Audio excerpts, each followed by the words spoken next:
Have you ever felt that there's a part of you that you prefer to ignore? An inner voice that whispers doubts, fears, and desires that don't align with the image you want to project. We strive to show the best of ourselves, but in the shadow, in the hidden, lies a truth we cannot deny. We are much more than we admit to be. Carl Jung called this hidden part the shadow. It's not inherently bad, but it's what we repress, what makes us uncomfortable, what doesn't fit with the acceptable version of ourselves. And yet, ignoring it doesn't make it disappear. On the contrary, the shadow strengthens in the darkness, seeping into our fears, our impulsive reactions, our internal conflicts. It's a reflection of wounds we haven't healed, dreams we abandoned, desires we believe are forbidden.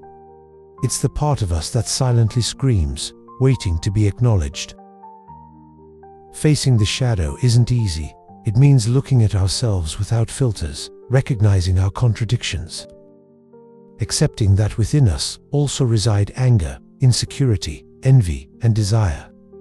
But it also means reclaiming the parts of ourselves we once abandoned for fear of rejection or judgment. Authenticity doesn't come from perfection, but from integration. And in that integration, there's an internal struggle that can hurt, a battle between what we think we should be and what we really are. At times, confronting the shadow can feel like falling into an abyss.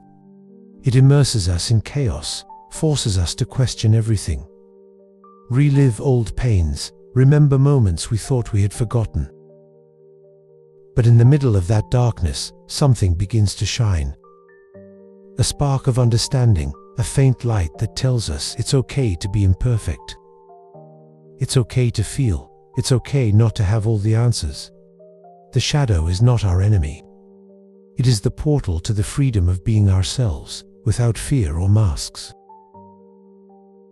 The process of individuation, according to Jung, is the path toward wholeness. It's the journey of meeting both our light and our shadow, reconciling with who we truly are. It's not about eliminating what makes us uncomfortable, but about giving it a place, understanding it, giving it meaning.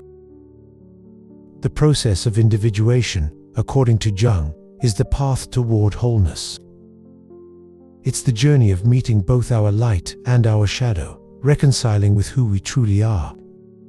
It's not about eliminating what makes us uncomfortable, but about giving it a place, understanding it, giving it meaning. From the moment we are born, society shapes us. It teaches us what is acceptable and what isn't, what we should show and what we should hide. We grow up under the gaze of others, seeking approval, fearing rejection, and in that process, we often sacrifice parts of ourselves. We adapt to expectations, create masks to fit in, suppress desires and emotions that might make us seem different, inadequate. The culture we live in offers us an identity, but it also imposes limits. It tells us who we should be, how we should behave, what dreams are valid, and which are reckless. And so, without realizing it, we construct a version of ourselves that isn't always authentic, but a projection of what we believe others expect from us. The shadow grows in those spaces of denial, in the corners where we hide what doesn't fit with the accepted image.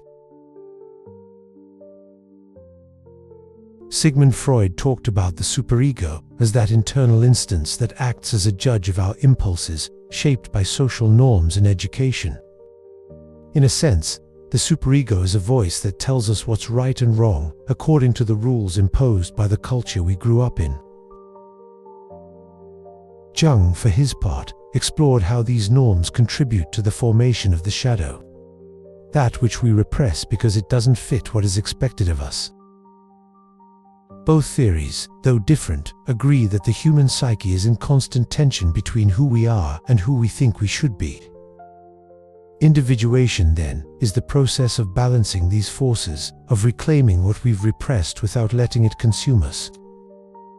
It's the path toward a more authentic identity, where the superego no longer rules with guilt, but becomes an ally in our search for meaning.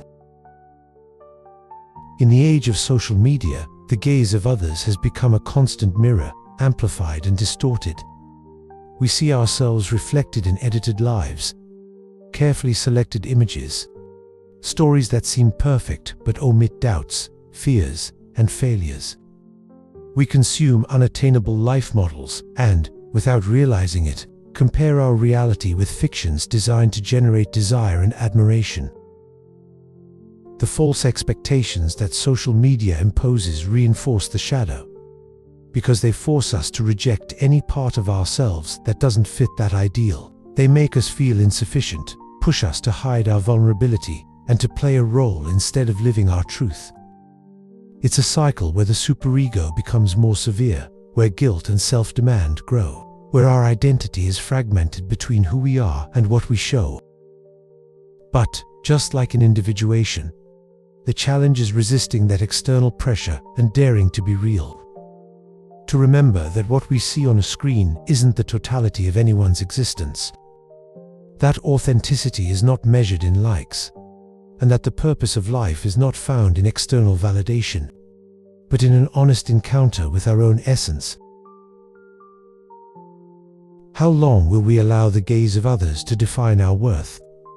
How long will we live as prisoners of an identity built to be accepted and not to be true?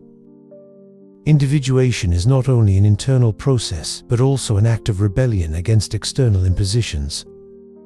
It's the challenge of saying, "This is me, with my lights and shadows, and I don't need to fit into a prefab image." The true challenge is to unlearn what we were taught about who we should be and dare to discover who we really are. And yes, that means challenging norms, facing judgments, accepting that we won't always be understood. But it also means reclaiming our essence, living with more freedom, and connecting with others from an authentic place, not from a mask imposed by society.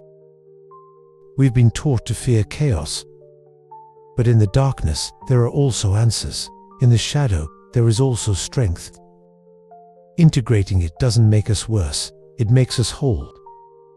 And when we allow ourselves to be whole, we find a purpose that resonates with our essence.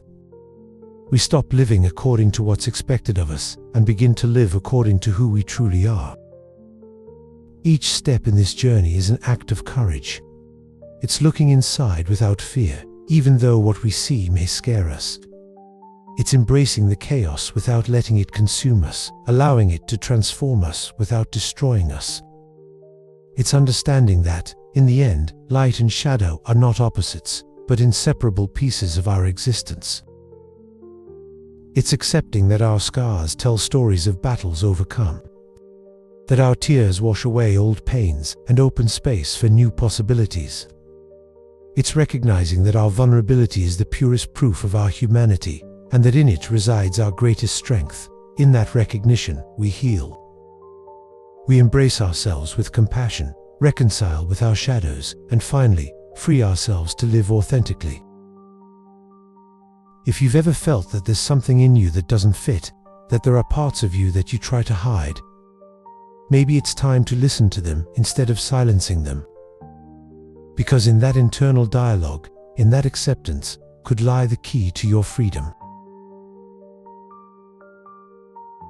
If this message resonated with you, share your thoughts in the comments and subscribe to continue exploring the mystery of our own existence together.